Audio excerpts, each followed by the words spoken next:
Mini Mumbai कहे जाने वाले इंदौर शहर का जैसे जैसे विकास हो रहा है वैसे यहां अपराध भी अपने पैर पसार रहा है। हाल ही में मानव तस्करी का एक सनसनीखेज मामला सामने आया, जिसमें एक संगठित गिरोह द्वारा बच्चों की खरीद फरोख्त कर उन्हें ऊंचे दामों पर बेचा जाता था। इंदौर ने लगातार चौथी बार स्वच्छता में प्रथम स्थान प्राप्त कर पूरे देश में अपना नाम रोशन किया है, लेकिन अब इंदौर की परिस्थितियां बदलती जा रही है। इंदौर में संगठित अपराध सक्रिय हो रहे हैं। पिछले दिनों 10 दिन की बच्ची की खरीद फरोख्त का मामला इंदौर में सामने आया है। बच्चा बेचे जाने का यह सनसनीखेज मामला तुकोगंज थाना क्षेत्र के रानी सती गेट का है, जहां बुधवार को ईवा वेलफेयर सोसाइटी के अध्यक्ष और समाज सेविका भारती द्वारा महिला थाना पुलिस को शिकायत की गई थी कि एक महिला और पुरुष द्वारा बच्ची को बेचने का सौदा किया जा रहा है। इस सूचना पर तत्काल महिला थाना पुलिस द्वारा एक टीम गठित कर योजनाबद्ध तरीके से आरोपियों द्वारा बच्ची को रानी सती गेट के पास बुलाया गया और जैसे ही बच्चा गिरोह के सदस्य बच्चे का सौदा करने के लिए पहुंचे तो तत्काल पुलिस ने घेराबंदी कर मौके से एक महिला शिल्पी व एक पुरुष मनीष को गिरफ्तार कर लिया। वहीं 10 दिन की बच्ची को भी बरामद कर लिया है। पुलिस ने बच्ची को बाल कल्याण समिति के हवाले कर एमवाय अस्पताल के चाचा नेहरू हॉस्पिटल में भर्ती किया। गिरफ्तार किए गए आरोपियों से पूछताछ की गई तो आरोपियों ने अपना नाम शिल्पी और मनीष निवासी परदेशीपुरा बताया। दोनों ही आरोपी पेशे से मेडिकल स्टाफ के तौर पर काम करते हैं। फिलहाल पुलिस दोनों आरोपियों से बच्ची के बारे में पूछताछ कर जानकारी जुटा रही है कि यह बच्ची किसकी है और कहां से लेकर आए थे। पुलिस को ये भी जानकारी मिली है कि पूर्व में भी कई बच्चियों को पैसे के लालच में गिरोह ने बेचने का काम किया है। फिलहाल दोनों ही आरोपियों से पुलिस पूछताछ कर रही है और पुलिस को उम्मीद है कि इसमें कई खुलासे हो सकते हैं।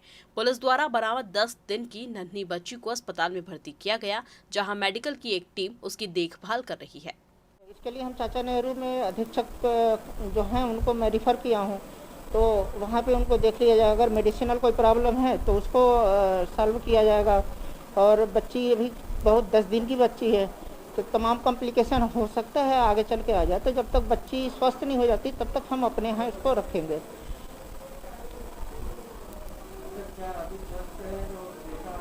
हाँ, अभी तो मेरे देखने में स्वस्थ लग रहा है, बच्चे स्वस्थ लग रही है।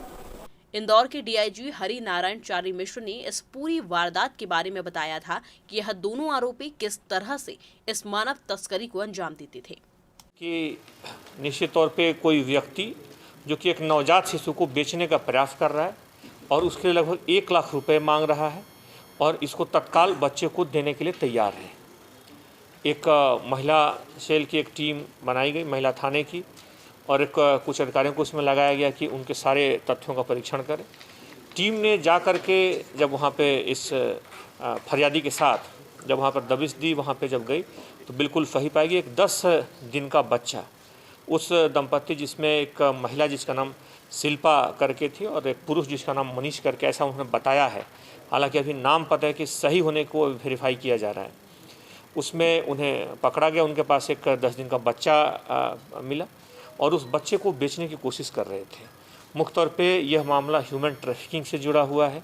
इसे पुलिस ने बहुत गंभीरता से लिया है। इनके पूरे डिटेल्स निकाली गई, ये दूसरे राज्य से हैं और साथ ही साथ यहाँ किस स्थिति में आए, इस बच्चे को कहाँ से लाए, ये बच्चा कहाँ से आया, और इस कड़ी में सिर्फ यही नहीं होंगे, कुछ और भी लोग जुड़े हो सकते हैं जो इनकी मदद कर रहे हों। तो इन सारी चीज़ों की जानकारी के लिए एक पूरी टीम इंट्रोगेशन कर रही है। इसमें उम्मीद है कि जल्द ही इससे जुड़े अन्य तथ्यों का खुलासा होगा। यूं तो इंदौर में अपराध से जुड़ी कई बड़ी घटनाएं होती रहती है, लेकिन इंदौर में मानव तस्करी का इतना बड़ा मामला पहली बार सामने आया है।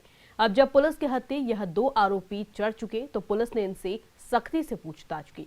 सख्ती से जब इनसे पूछताछ की तो इन्होंने और भी नामों के खुलासे कर दिए। जैसे जैसे पुलिस की जांच आगे बढ़ रही है, वैसे वैसे अपराधियों की गिरफ्तारी हो रही है। पुलिस ने मनीष और शिल्पी के बयानों के आधार पर 3 अन्य आरोपियों को गिरफ्तार किया है। इंदौर में महिला थाना और क्राइम ब्रांच पुलिस ने संयुक्त कार्यवाही करते हुए नवजातों की खरीद फरोख्त करने वाले गिरोह के मास्टरमाइंड बबलू उर्फ तेजकरण और शिल्पा ने पुलिस की पूछताछ में कई बड़े राज उगले हैं। इसमें बच्चों की खरीद फरोख्त में शामिल 2 डॉक्टर्स के नाम भी सामने आए हैं। वहीं पुलिस ने इस पूरे मामले में गिरोह के अन्य 2 सदस्यों सहित बच्चा खरीदने वाली प्रोफेसर की पत्नी को भी अपनी गिरफ्त में ले लिया है। जिनके पास से 2 साल और 2 माह के बच्चे को बरामद किया गया। दोनों बच्चों को बाल कल्याण समिति को सौंपा गया है। इन बच्चों की खरीद फरोख्त का सौदा 1 से लेकर 3 लाख रुपए तक गिरोह द्वारा किया जाता था। दरअसल पूरे मामले पर अगर हम नजर डालें तो ईवा वेलफेयर समिति के अध्यक्ष भारती द्वारा इंदौर डीआईजी से अपनी एक महिला मित्र के साथ शिकायत की गई थी कि एक बच्ची को बेचने के लिए एक महिला द्वारा 1 लाख रुपए की मांग कर रही है। शिकायत को गंभीरता से लेते हुए क्राइम ब्रांच और महिला थाना पुलिस की एक संयुक्त टीम बनाकर पुलिस एनजीओ अध्यक्ष भारती के साथ मौके पर पहुंची, जहां उन्होंने बच्ची का सौदा करने के लिए उन्हें मालवा मिल स्थित एक इलाके में बुलाया था। जैसे ही बच्चा बेचने वाले गिरोह के सौदागर बच्चा लेकर भारती से संपर्क करने के लिए आए तो वहां घात लगाए बैठी पुलिस की टीम ने मौके पर से एक महिला व पुरुष को हिरासत में ले लिया और 10 दिन की मासूम बच्ची को भी बरामद कर लिया। पुलिस की पूछताछ में गिरोह के मास्टरमाइंड ने अपना नाम बबलू उर्फ तेजकरण और उसकी साथी महिला ने अपना नाम शिल्पा बताया। जब बच्चे के बारे में जानकारी ली गई तो पहले तो इन्होंने पुलिस को गुमराह किया, लेकिन सख्ती से पूछताछ में गिरोह ने अपने अन्य सदस्यों के नाम भी कबूल कर लिए, जिसमें शहर के 2 बड़े डॉक्टर्स के नाम भी सामने आए हैं। गिरोह ने कुछ दिन पूर्व भोपाल के प्रोफेसर की पत्नी को 2 बच्चों का लाखों रुपए में सौदा कर बेचने की बात भी कही, जिस पर पुलिस की टीम ने एलआईजी में दबिश देकर रीता मकवाने नामक महिला को अपनी गिरफ्त में ले लिया, जिसके पास से 2 माह और 2 साल के 2 मासूम बच्चों को पुलिस ने अपनी गिरफ्त में ले लिया। महिला प्रोफेसर की पत्नी ने पूछताछ में बताया कि शादी को काफी साल हो जाने के बाद जब बच्चे नहीं हुए तो बच्चों की लालच में उन्होंने गैर कानूनी रूप से बच्चों की खरीद कर उन्हें गोद ले लिया था। एक एनजीओ से हमको इन्फॉर्मेशन मिली है कि कुछ लोग एक 10 दिन के बच्चे को बेचना चाहते हैं। 10 दिन के बच्चे को बेचना चाहते हैं, तो उसकी तस्दीक के लिए हम लोगों ने एक टीम गठित करी। क्राइम और पुलिस ने मिलकर एक टीम गठित करी, जिसकी सूचना की तस्दीक पर से हम लोग मौके पर पहुंचे। मालवा मिल में 2 व्यक्ति खड़े हुए थे, जिनको मौके से गिरफ्तार किया गया। जिनका नाम पता पूछा, उन्होंने अपना नाम, एक महिला थी जिसने अपना नाम शिल्पा बताया और एक पुरुष जिसने अपना नाम तेजकरण बताया। उन दोनों को मौके से गिरफ्तार किया गया। वहीं पुलिस की सख्ती से पूछताछ में गिरोह की धीरे धीरे परत अब खुलती जा रही है। पूछताछ में गिरोह ने करुणा मैटरनिटी हॉस्पिटल के डॉक्टर पवन राय और रमाकांत शर्मा के नाम का भी खुलासा किया, जो गिरोह को बच्चे उपलब्ध करवाने का काम करते थे। वहीं यहां पर काम करने वाले रिसेप्शनिस्ट अमित की भूमिका भी सामने आई है। गिरोह के मास्टरमाइंड से पूछताछ के बाद अब पुलिस ने 5 सदस्यों को अपनी गिरफ्त में ले लिया है, जो चंद रुपयों के लिए बच्चों की खरीद फरोख्त का काम करते हैं। शिल्पा और तेजकरण से हमने पूछताछ करी है, जिसमें उन्होंने 3 लोगों का नाम और बताया है, जिसमें शिल्पा द्वारा और बबलू और तेजकरण द्वारा बताया गया कि इसमें डॉक्टर शर्मा शामिल हैं, डॉक्टर पवन शामिल हैं और डॉक्टर शर्मा के माध्यम से मधु के द्वारा हमने 1-2 महीने पहले भी एक बच्चे की डीलिंग करी थी 1,20,000 रुपये में, और 2 साल पहले भी हमने एक डील करी थी, वो भी 1,20,000 की थी, और वो बच्चा भी हमें शर्मा के माध्यम से मिला था।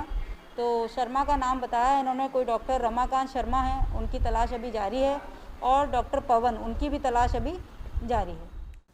गिरोह के लगभग सभी सदस्य मेडिकल फील्ड से जुड़े हुए हैं। वहीं गिरोह का मास्टरमाइंड बबलू उर्फ तेजकरण एक निजी हॉस्पिटल में वार्ड बॉय रह चुका है, तो शिल्पा और मधु नर्सिंग कोर्स कर चुकी है और कई निजी हॉस्पिटल्स में अपनी सेवाएं भी दे चुकी है, लेकिन रुपयों की लालच में नौकरी छोड़कर बच्चों की खरीद फरोख्त करने लग गई। लगभग 3-4 सालों से गिरोह शहर में सक्रिय है।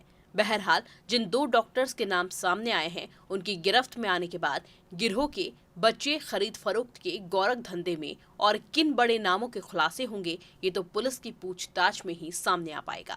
लेकिन पुलिस द्वारा सकुशल हिफाजत में लिए गए तीनों ही बच्चों के माता पिता की जानकारी अभी पुलिस नहीं लगा पाई है। पुलिस को अंदेशा है कि जो युवतियां अनजाने में की गई गलतियों के कारण गर्भवती होकर अबॉर्शन कराने पहुंचती है, उन युवतियों से गिरोह संपर्क कर इन बच्चियों को लेकर निसंतान माता पिता से संपर्क कर उन्हें लाखों रुपए में बेच देते थे।